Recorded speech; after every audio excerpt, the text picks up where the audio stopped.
Chairman Crapo, Ranking Member Brown, members of the committee.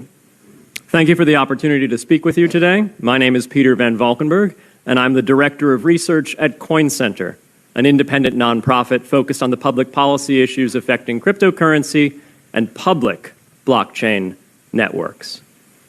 What is Bitcoin? Bitcoin is the world's first cryptocurrency, and it works because of the world's first public blockchain network. What does Bitcoin do? It's simple.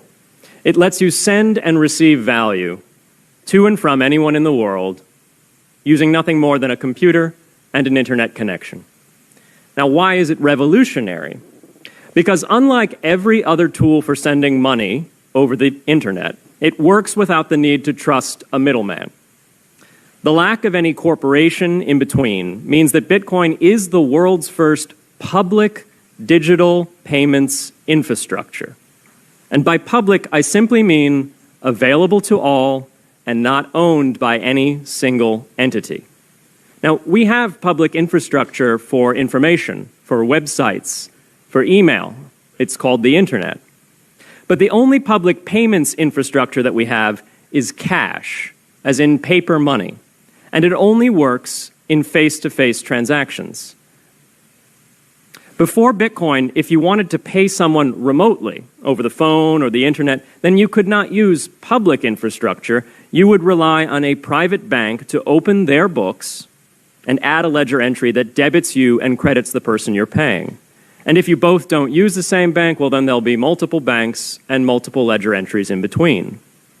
With Bitcoin, the ledger is the public blockchain, and anyone can add an entry to that ledger, transferring their Bitcoins to someone else. And anyone, regardless of their nationality, race, religion, gender, sex, or creditworthiness, can for absolutely no cost create a Bitcoin address in order to receive payments digitally.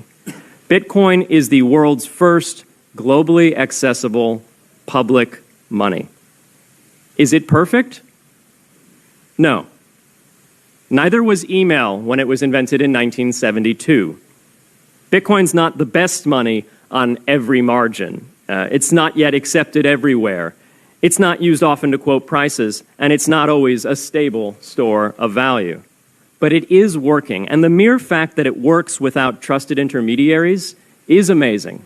It's a computer science breakthrough, and it will be as significant for freedom, prosperity, and human flourishing as the birth of the internet. And Bitcoin is just the beginning. If we can replace private payments infrastructure, then we can replace other private choke points to human interaction as well.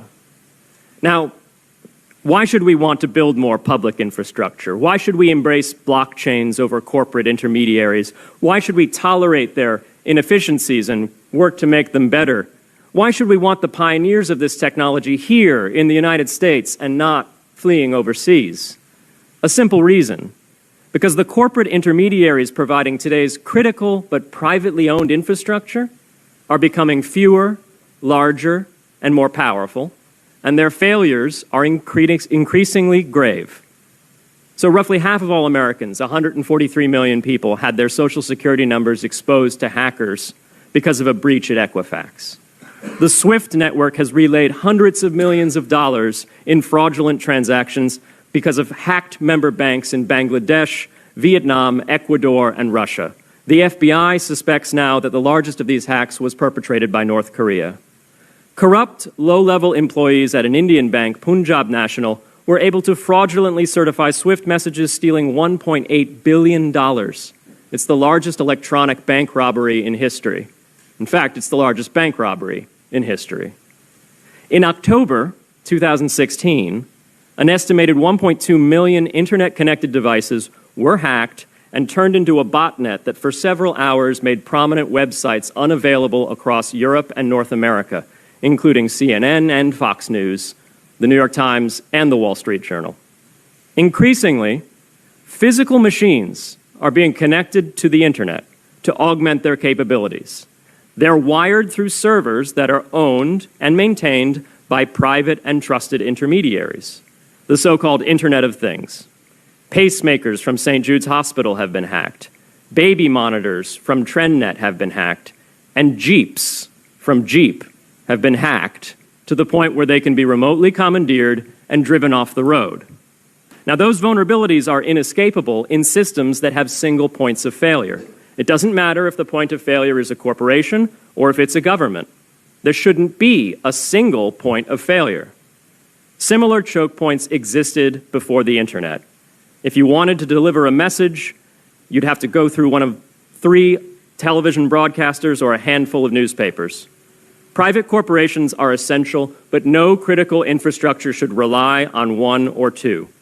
The internet removed single points of failure in communications infrastructure and ushered in a wave of competition among new media corporations building on top of its public rails. Blockchains can similarly disintermediate critical payments and IoT infrastructure. The technology is not yet ready to answer all of those questions today, but it is our best hope. And as with the internet in the 1990s, we need a light-touch, pro-innovation policy to ensure that these innovations flourish in America for the benefit and security of all Americans.